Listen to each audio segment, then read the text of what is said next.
Hello! Hi. Welcome to a special edition. Special edition of classic movie reviews. Classic movie reviews. I'm glad we're doing Shawshank Redemption, personally, because Shawshank Redemption is actually I just read this now, for the last 9 years, it's been the #1 movie on IMDb. So for 9 years, according to the entire IMDb community, it is the greatest film ever made. What was the rating? Rotten Tomatoes! I don't know. Okay, well, you didn't really do that much research then, did you? So it's a very difficult thing to review because even if I didn't like something, I'd be too scared to say it. Shawshank, I give it a 9 out of 10. Do you really? Yeah. I cannot justify why you give the greatest film of all time a 9 out of 10. Well, A, because it's not the greatest film of all time. It's a fucking great film. It's one that everyone should watch at least once in their lives. And because of that one time they watched it, they'll watch it again and they'll watch it again. It's one of the most easiest films to watch because it's so well done. But it's not the greatest film. But that's your opinion. And you see, there's a thing. I think a lot of people don't think it's the greatest, but they all give it a certain score, and because of that score, generally agreed upon. It's not everyone's favorite film, but if you take everyone's opinion of it into consideration, that's why it hits the top spot. Because no one doesn't like it. No one! I know, yeah, 9 out of 10 is definitely not like I don't like it. No, 9 out of 10 is a very high score. 10 out of 10 is definitely is a film, is a strong thing. I think few films, it's close to the heart for me, personally, this film. The fact that God plays a black guy in prison, that's a big thing, and I love the fact that God decided to take part in a film and play just like a black guy. I like it when God does some acting roles. When God comes in and takes on a role, he is serious about it, and he really comes in, hammers home, and he narrates the whole film, to be honest. And it's almost like, someone narrating, just life, your entire life. It's the voice I hear in my head, really. Exactly. Yeah. So, that was one of the great things. What's his name? Timothy Dalton playing this down and out,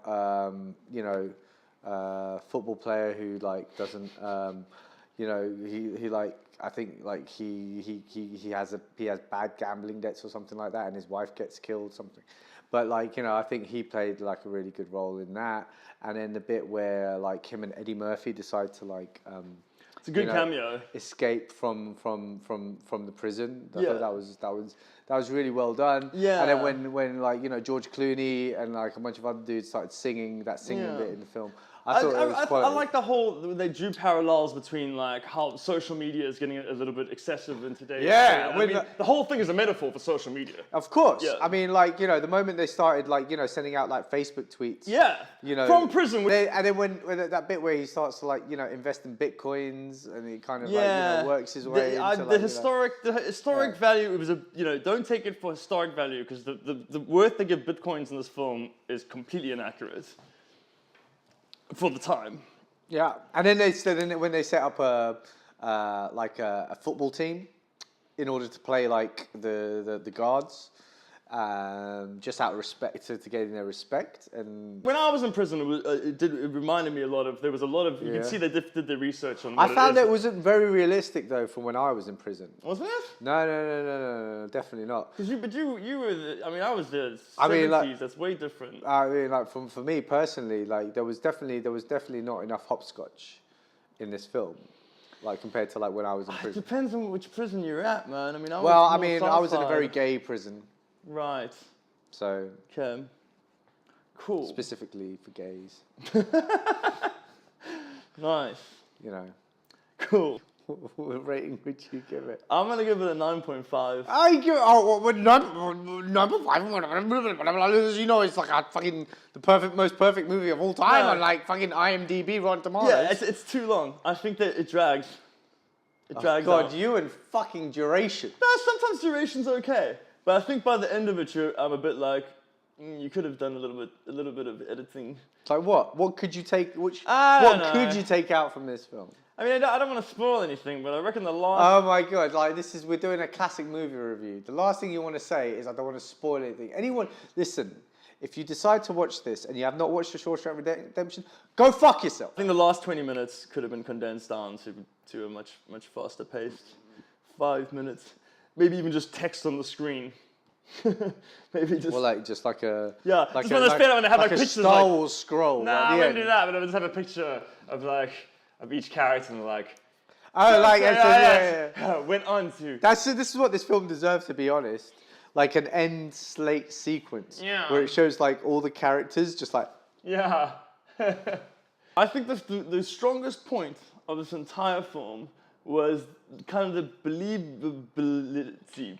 Believability. The believability of it. Dialogue was really like casual. Nothing. It didn't feel scripted. I thought. It feels like this shit could have happened, even though it's like a real overblown story. The whole thing was so believable, and that is to me is the strongest thing about this film. That's what happens when you make a film based on a comic book. Yeah. Yeah. Yeah. Stephen King. Stephen King, It's a Marvel comic book. It was Marvel, Yeah, so that's what happens. Dialogue's always already there, so you don't really need to do much work. I mean, you can see that they didn't have to do much. They didn't try that hard in the film. Nah, they didn't need to get a camera. and God to come in and play a black guy. They basically just threw a bunch of money at a bunch of people, and the movie made itself. It's a typical Hollywood story, really. Yeah. You know, cliche beginning, middle, and end. Great resolution. Everyone's happy. I guess by the end of it, I was so sucked in that I was cheering for Melanie Griffith to make it at the end.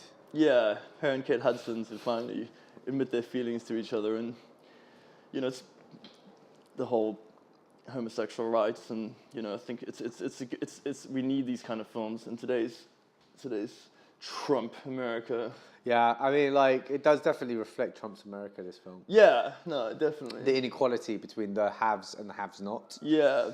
And the haves and the have-is. Exactly that. I think that's actually in the description of the film. What, haves? It was in the trailer, yeah. Yeah, I don't watch trailers. Right, you should watch it. It's longer than the film. They spoil films for me. So this is what you get for asking us to do a classic film. There we go, Shawshank Redemption, ladies and gentlemen. Shawshank Redemption. 9 and a 9.5, so I guess it's an okay film. Probably worth watching. Yeah, you may as well go it. see it, and you never know, you might actually like it. You might actually like it. Oh, okay. Okay. Bye. Thanks for coming.